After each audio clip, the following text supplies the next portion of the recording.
だから必然的に犯人は桜庭エマ、夏目アンアン、あんたらのどっちかだろ。僕？おい、何言ってるかわかんねえよ。うちらにもわかるように話せ。はいはい、任せときな。あてしの名推理聞かせてやんよ。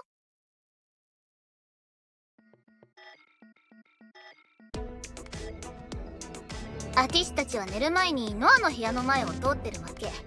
そこに死体があったら気づかないわけないじゃん。だからあの時さ、ノアは生きてたんじゃねえの？絵でも描いてたのかさ。そういや足音も聞こえた気がするし、ピンピンしてたはずだって。そうだったっけ？言われてみればそうかもしれないけど。だからノアが殺されたのはその後、就寝時間から朝までの間しかねえの。しかし就寝時間は鍵がかけられるはずだよ。外に出ることができても入ることはできないんじゃないかな。あら、それなら就寝時間前にノアちゃんの部屋に忍び込んでおけば問題ないんじゃないかしら。それだ。そしてそれができるのは就寝時間にルームメイトと一緒にいなかったやつだけ。メルちゃんが隣の部屋にいたのは私見てるし、つまりノアを殺せるのは就寝時間にアリバイがない医務室のアンアンか一人部屋のエマッチのどっちかなんだよ。違うってんなら証拠見せてよ、証拠。ココちゃんの言ってることが本当なら、確かに僕かアンアンちゃんのどっちかが犯人になっちゃうかも。なんだかミリアさん、少し自信なさげのように見えますね。もしかしたらそこに何かココさんの推理の穴があるのかも。ココちゃんの推理が間違ってることを証明する証拠品、何かなかったかな。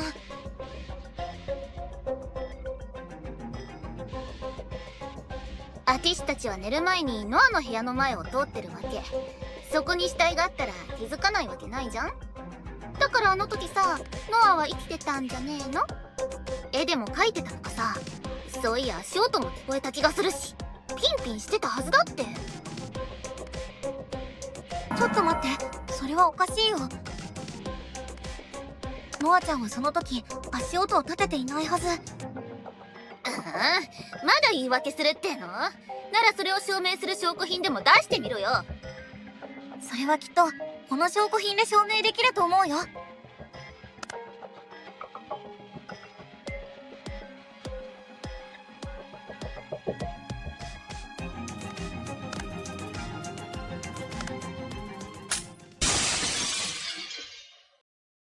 それって現場の写真？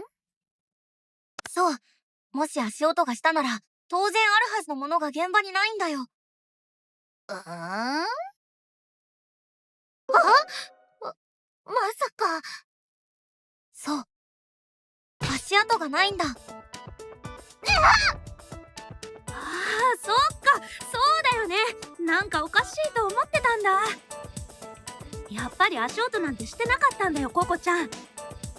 あれ？そんな？確かに聞こえたような。いやー、聞いてないと思うけどな。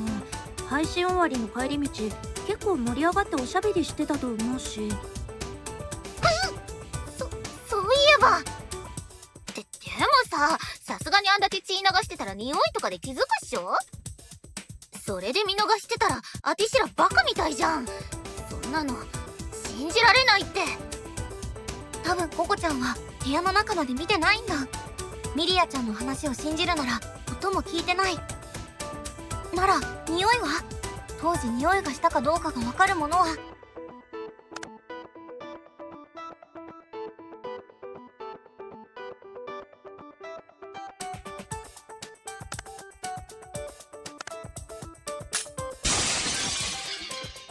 この塗料は部屋に塗られてたものだよ。そしてこの塗料、すごく匂いが強いんだ。そうじゃん。そうだよ、覚えてる。その匂いだ。夜に通った時、そのきつい匂いがしてたんだ。鼻を塞ぎたくなるくらいに強烈でさ。ほら、あてしちゃんと覚えて。どうやら指摘するまでもなく君も気づいたようだね。そうじゃん。きつい匂いがしてたってことは、その時もう死んでたとしても血の匂いに気づけなかったってことそうだね。私たちは部屋の中を確認せずに素通りした。中も見ていないし音も聞いていない。そしてたとえ部屋の中で血を流して倒れている者がいても、その匂いは塗料の匂いにかき消され何もわからなかった。つまり私たちは見逃していた可能性があるということだね。彼女の死体を。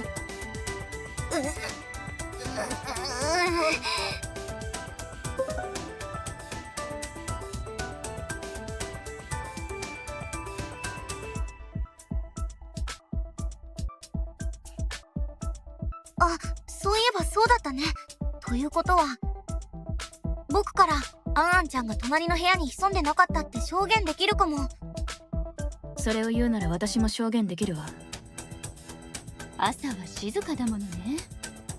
今日は朝から私たち2人とも起きていたし、音でわかると思うわ。まあ死んでたのには気づかなかったんだけどね。そうね。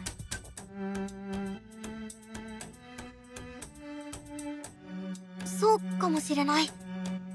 僕とアンアンちゃん、それにナノカちゃんとマーゴちゃんの4人の証言を合わせて証明できるのは、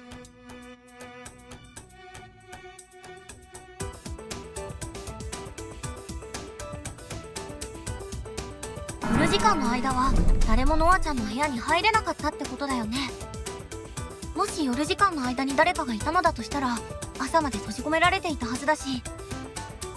あらあら、それじゃあ結局就寝時間の間に殺すことは最初からできなかったのね。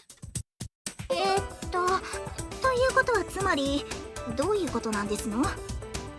ノアさんの部屋には朝まで誰も侵入できず、死体は朝に発見された。つまりノアさんは昨夜の時点で死んでいたということですね。昨晩配信していた3人が部屋の前を通った時はやはり彼女の部屋に死体があったみたいね。マジ？じゃあ私死体あったの見逃してたってこと？どうやらそのようだね。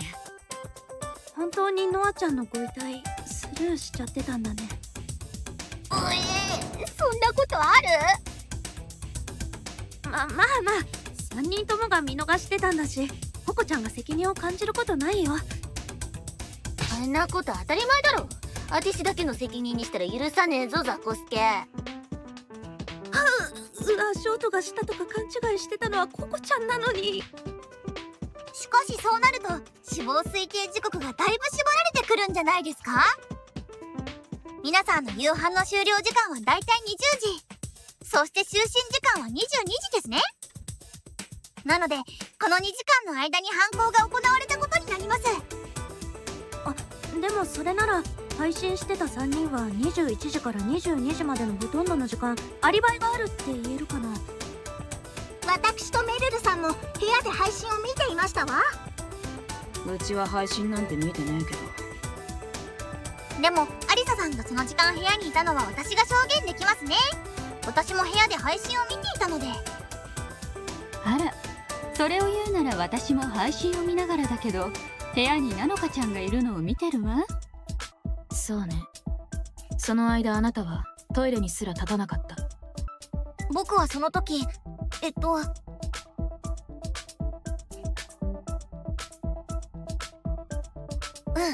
僕らあの時医務室で一緒に配信を見てたんだ。じゃあほとんど全員見てたってこと？いやー、やっぱ私の配信人気すぎるな。超人気コンテンツじゃん。鼻で笑うなし。そんなつもりじゃ。まとめると、ノアさんが生きているのが確認された19時以降、20時から21時以外は全員にアリバイがあるということですね。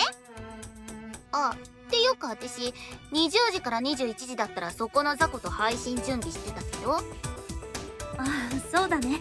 夕飯の後はずっとココちゃんに手伝わされてたから、お互いにアリバイを証明できると思うよ。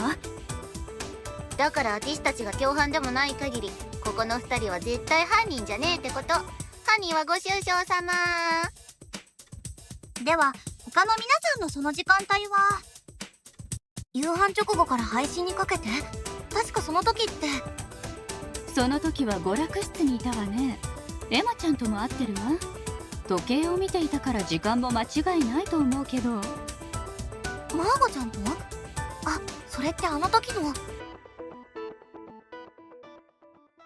リボンを探していた時ね。そうだ、なのかちゃんがなくしたリボンを探してて、娯楽室でアリサちゃんと。当時の時間については私も確認していますね。20時から21時頃までかかったと思いますよ。あの時一人になった人はいなかったと思いますわ。私何とか止めたくて皆さんの様子を見ていましたし。あの時見たのはエマさんとハンナさんとメルルさんと。私とアリサちゃんは娯楽室にいて、そこにナノカちゃんが来たわね。あら、ならその時も大半の人にアリバイがあるということですわね。なら誰が。おいおい、ふざけてんのか。長い時間アリバイがないやつ、そこに一人いるじゃねえか。長い時間アリバイのない人、それって。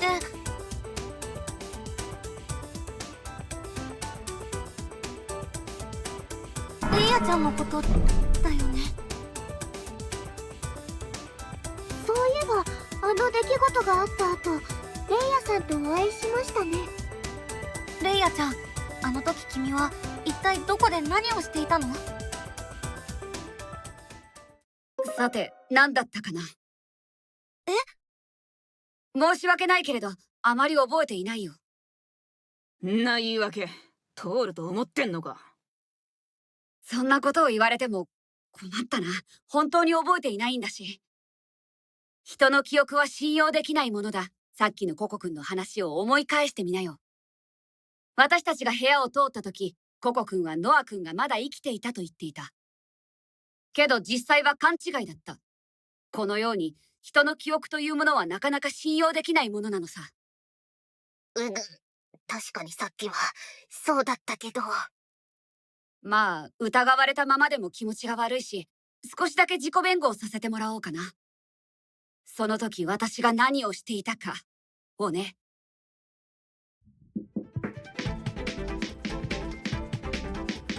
ああ、そうそう、思い出したよ。小腹が空いて食堂にでも行った気がするな。いや、どうだったかな。勘違いかも。お腹が空いたならしょうがないわよね。そんな適当な話を信じろってのか。悪い。バカにする気はないよ。けど、こんなことを話して本当に意味があるのかも。確かに私にはアリバイがないのかもしれないね。けれど、それはとてもさまつなことだと思わないかい？なぜなら私は空を飛べないんだ。私には塗料を越え入り口から3メートルほどは離れたノア君に近づく方法がない。だからね、この話題をいくら続けたって意味がないんだよ。もっと建設的な話をしようか。必要かどうかは私たちが決めるわ。少なくともあなたが決めることじゃないでしょ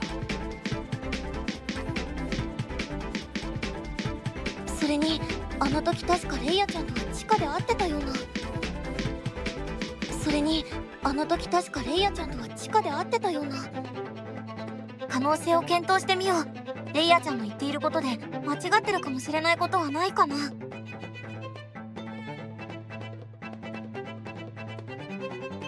ああ、そうそう、思い出したよ。小腹が空いて食堂にでも行った気がするな。いや、どうだったかな。勘違いかも。お腹が空いたならしょうがないわよね。そんな適当な話を信じろってのか。悪いバカにする気はないよ。確かに私にはアリバイがないのかもしれないね。けれど、それはとてもさまつなことだと思わないかい？なぜなら私は空を飛べないんだ。私には塗料を越え入り口から3メートルほどは離れたノア君に近づく方法がない。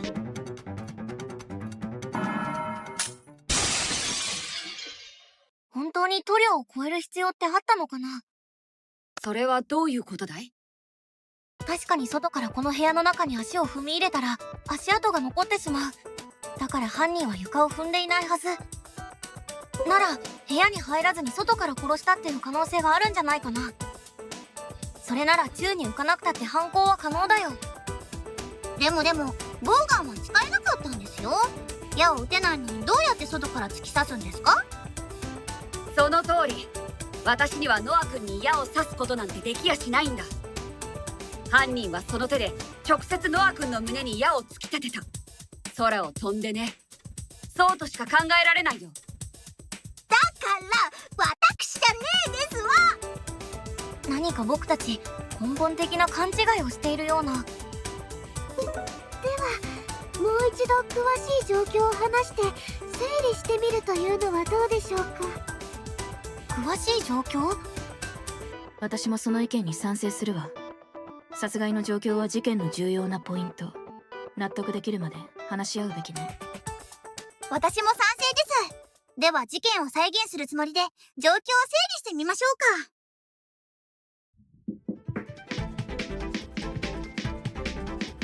まず順番に話を整理してみましょうか。犯人が城ヶ崎ノアの部屋を訪れたところからよ。はい。まず犯人が部屋を訪れた時、部屋は白い塗料で覆われていました。それをしたのはノアさん自身ですよね。そうして空を飛んだ犯人は被害者に近づいて手に持った矢を突き立てたわけだ。シンプルな解放だ。火の打ちどころもない。どうしても私を犯人扱いしたいようですわね。空中以外からも刺す方法はあったんじゃないですこと？その場合犯人はダーツの達人か、もしくは腕のリーチを伸ばせたか、それともそんな魔法に心当たりでもあるのかしら。まあそんなことありえないとは思うけど。ゲームや漫画の中でならそんな人に心当たりはあるけれど、さすがにね。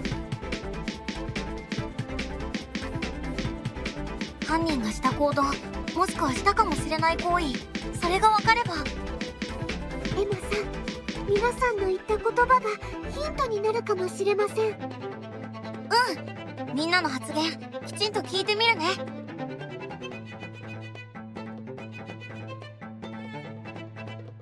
まず順番に話を整理してみましょうか。犯人が城ヶ崎ノアの部屋を訪れたところからよ。まず犯人が部屋を訪れた時、部屋は白い塗料に覆われていました。そうして空を飛んだ犯人は被害者に近づいて手に持った矢を突き立てたわけだ。シンプルな解放。どうしても私を犯人扱いしたいようですわね。空中以外からも刺す方法はあったんじゃないですこと？その場合犯人はダーツの達人か、もしくは腕のリーチを伸ばせたか、それともそんな魔法に心当たりでもあるのかしら。まあそんなことありえないとは思うけど。そうだよ、マーゴちゃんの言う通りだ。あら、何がかしら。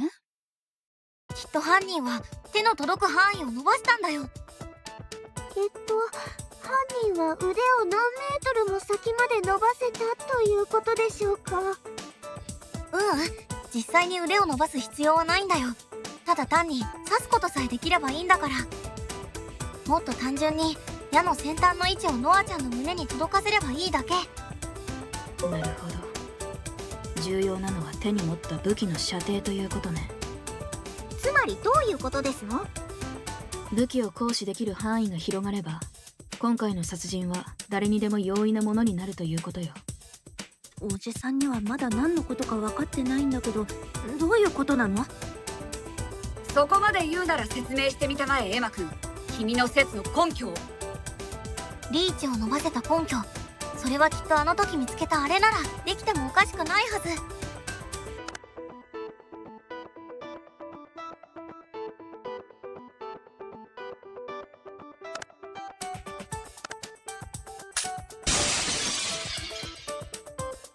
それってほうきですの？何の変哲もないほうき、魔法のほうきでも何でもないから空も飛べないけど、これを使えば矢をノアちゃんに刺すことができたはずだよ。はあ？棒高跳びでもしたん？いや、それだと足跡をつけずに飛ぶことはできても外に戻っては来れないから、犯人はこの先端に矢をくくりつけたんだ。そうすれば部屋の外からでもノアちゃんを刺せるはず。矢を先端にくくりつけた、それって即席の槍を作ったということね。なるほど。だからそのほうきはブラシの部分が分解されていたのね。槍として改造するために。でもそれだけだと少し距離が足りなくないですか？そのほうきだけだとせいぜい2メートルぐらいですよね。外からノアさんの位置までは少しリーチが足りてないように思えるんですけど、1メートルぐらいを身を乗り出して伸ばせるとして、ほうきの枝1メートルだから、あと足りないのは2メートルぐらいの長さ。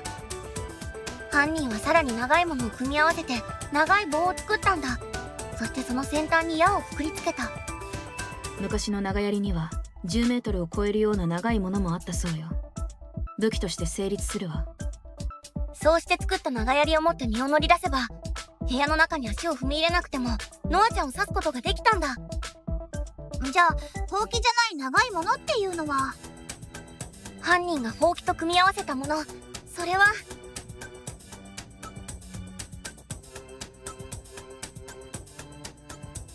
リュウちゃん、君ならできるはずだよ。その腰に刺した剣と鞘を組み合わせれば。確かに私たちの中で長いものを持っているのはレイヤさんかナノカさんくらいですわね。そしてその剣を使えば鞘とつなぎ合わせて距離は足りてしまいそうね。レイやれやれ、何を言い出すかと思えば、すべてただの憶測だね。失望したよ、エマくん。そんな。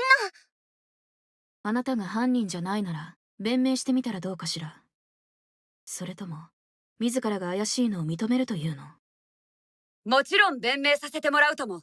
君たちの見当違いの推理、一から反論させてもらうよ。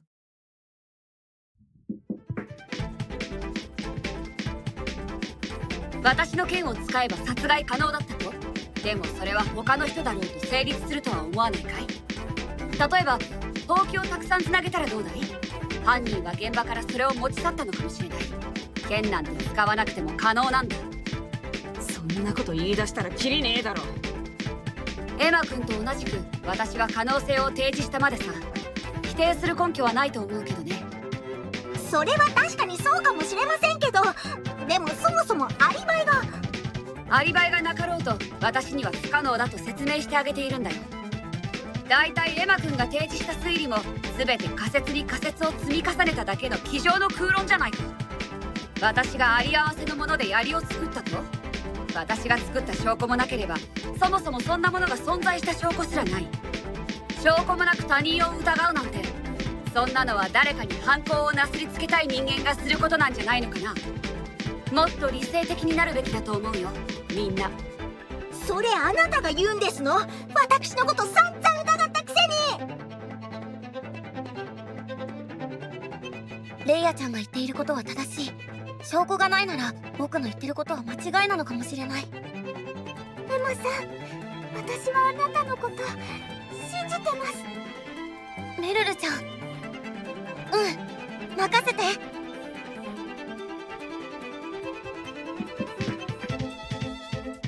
私の剣を使えば殺害可能だったと？でもそれは他の人だろうと成立するとは思わないかい？例えばほうきをたくさんつなげたらどうだい？犯人は現場からそれを持ち去ったのかもしれない。剣なんて使わなくても可能なんだ。そんなこと言い出したらキリねえだろ。エマ君と同じく私は可能性を提示したまでさ。否定する根拠はないと思うけどね。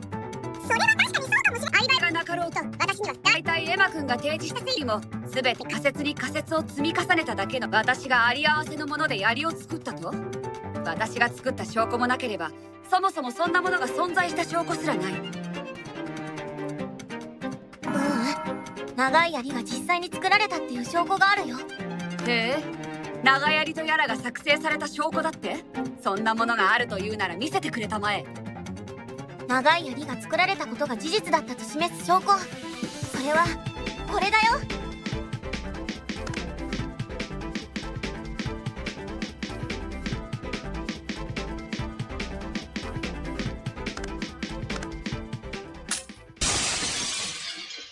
それって。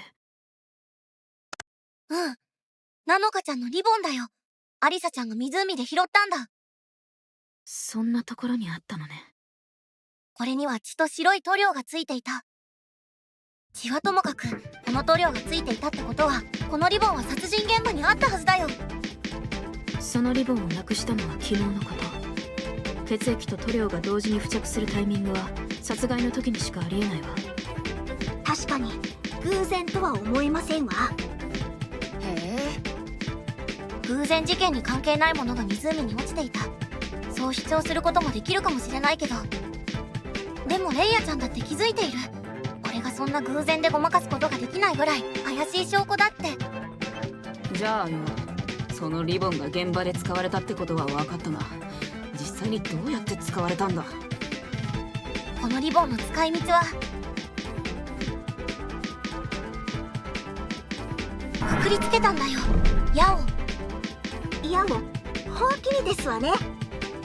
つまりリボンを使ってほうきと矢を組み合わせ、長い槍を作ったってことですね。